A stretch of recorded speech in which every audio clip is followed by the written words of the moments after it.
Kompas Siang kembali untuk Anda bersama saya Glenny Soktania. Pengumuman rekapitulasi pemilu 2024 telah dilakukan Komisi Pemilihan Umum atau KPU pada Rabu malam.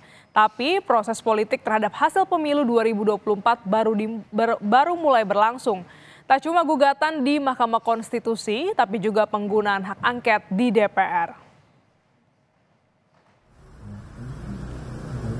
Di Mahkamah Konstitusi, Kamis pagi pasangan Anies Baswedan dan Muhaimin Iskandar mulai menggugat hasil pemilihan presiden 2024. Tak cuma di MK, gugatan secara politik juga bakal dilakukan pendukung dua pasangan pemilu 2024. Setidaknya sinyal sudah diberikan lewat penggunaan hak angket di DPR RI.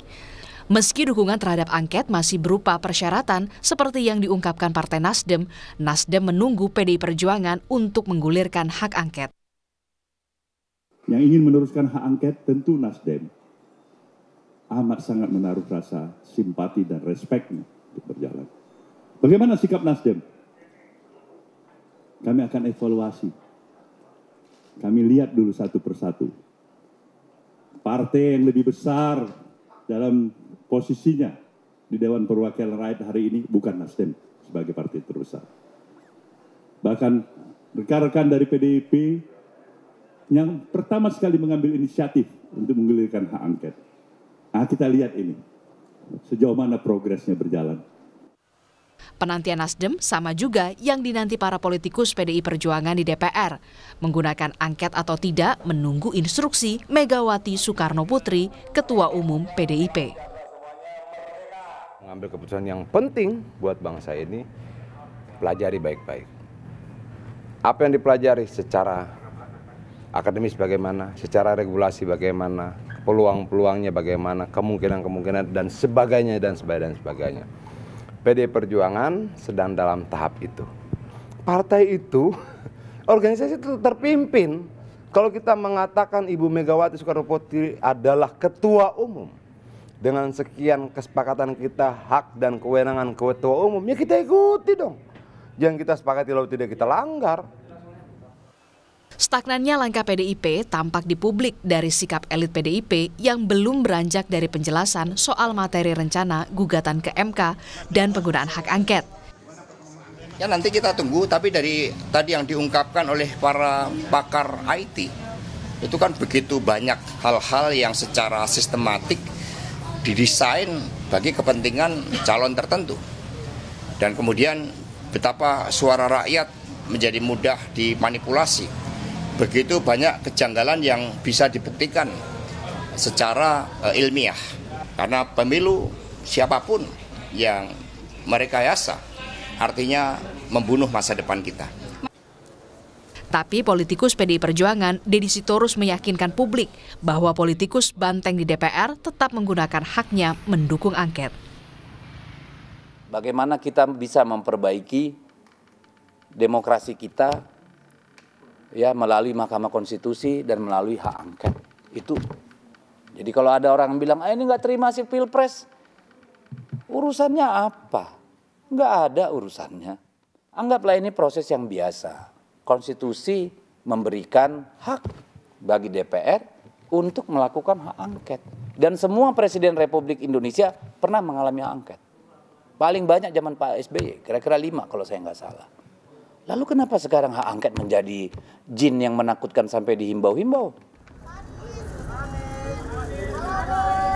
Bila Nasdem menunggu PDI Perjuangan berbeda dengan Partai Kebangkitan Bangsa, PKB yang bersama Nasdem dan Partai Keadilan Sejahtera mengusung pasangan Anies Muhaimin, politikusnya di DPR sudah menandatangani usulan angket. Harapan dari rakyat, harapan dari masyarakat agar DPR bisa menggunakan hak angket. Ya. Nah, kami sendiri sudah 8 anggota dari PKB yang menandatangani. Nah, kami menunggu anggota-anggota lain karena minimal harus 25 anggota, 2 fraksi baru bisa diusulkan ke dalam sidang paripurna. Karena semangatnya adalah kita ingin melakukan perbaikan ya untuk menjadi kanal dari seluruh aspirasi masyarakat. Karena aspirasi masyarakat yang semakin meluas, semakin menguat ini jangan sampai menjadi api dalam sekam. Mandat politisi yang menyimpang. Pernyataan Daniel diungkapkan di tengah masa pengunjuk rasa yang mendesak para politikus DPR menggunakan hak angket mempertanyakan dan menyelidiki hasil pemilu 2024. Unjuk rasa selama hampir sepekan sudah terjadi di sejumlah wilayah di Indonesia. 3 hari berturut-turut di bulan Ramadan, masa tetap berunjuk rasa di depan kompleks DPR. Tim Liputan, Kompas TV.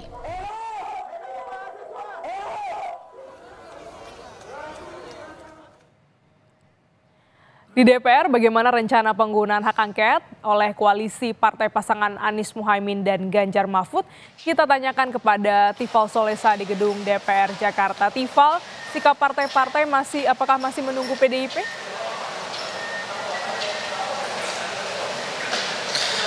Kami masih menangkap hal demikian, Glenis. Masih menunggu PDI Perjuangan yang pertama kali menyuarakan atau mendorong agar hak angket ini bisa segera digunakan oleh DPR RI untuk menelusuri dugaan kecurangan pelaksanaan pemilu 2024. Yang belakangan atau setidaknya dalam 2 pekan ke belakang ini saya pantau dinamikanya dan juga suara-suara yang muncul dari beberapa fraksi. Sejauh ini baru yang berbicara adalah Partai Kebangkitan Bangsa. Tadi sudah kita simak, sudah ada beberapa anggota yang menandatangani pernyataan untuk siap maju untuk hak angket dugaan kecurangan pemilu ini.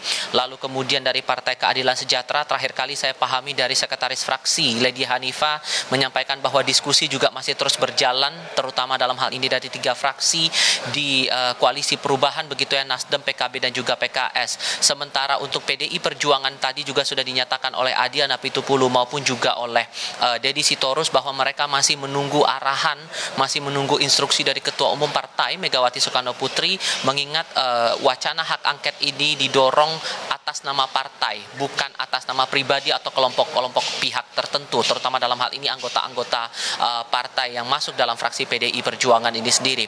Yang masih kami nantikan sekarang sikapnya adalah Partai Persatuan Pembangunan atau P3 yang masuk dalam koalisi pengusung Ganjar Mahfud bersama dengan PDI Perjuangan. Beberapa kali kami tanyakan kepada, terutama dalam hal ini oleh Ahmad Baidowi selaku Sekretaris Fraksi P3 di DPR RI, ia menyampaikan bahwa sampai dengan saat terakhir kali yang kami pahami, ia atau P3 masih menantikan hasil akhir dari rekapitulasi suara pemilu yang sudah berakhir kemarin di tanggal 20 Maret 2024. Dan kami masih butuh konfirmasi lagi karena sudah lewat masa tenggat waktu itu, pengumuman hasil sudah disampaikan juga, apakah P3 akan resmi mendorong hak angket atau tidak. Karena yang kami pahami terakhir kali, Ahmad Baidowi kepada wartawan menyampaikan bahwa tidak ada kesan untuk menunggu partai-partai lain, terlebih untuk menunggu PDI Perjuangan, karena ini merupakan sikap dari partai. Tapi sekali lagi P3 masih belum menyatakan sikap apakah akan mengajukan atau tidak terhadap hak angket ini.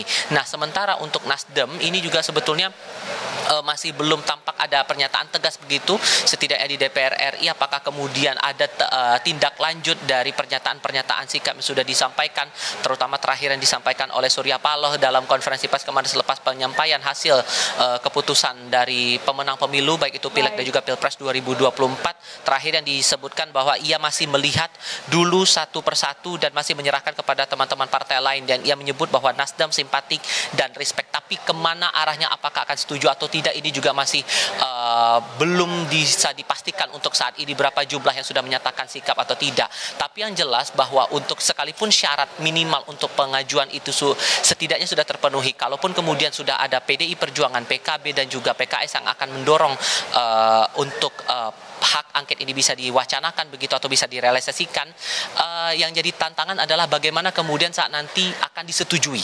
Karena dalam Undang-Undang MD3 sendiri di pasal 199 itu menyatakan bahwa usulan hak angket ini baru bisa dinyatakan disetujui dan bisa ditindaklanjuti kemudian apabila kemudian disetujui minimal setengah dari jumlah anggota yang hadir dalam rapat paripurna penetapan dari wacana hak angket itu sendiri. Jadi ini tantangan yang betul-betul dinamis dan masih terus kami pantau di Kompleks Parlemen Senayan Jakarta ini, Glenis. Terima kasih jurnalis Kompas TV, Tifal Solesa langsung dari gedung DPR MPR.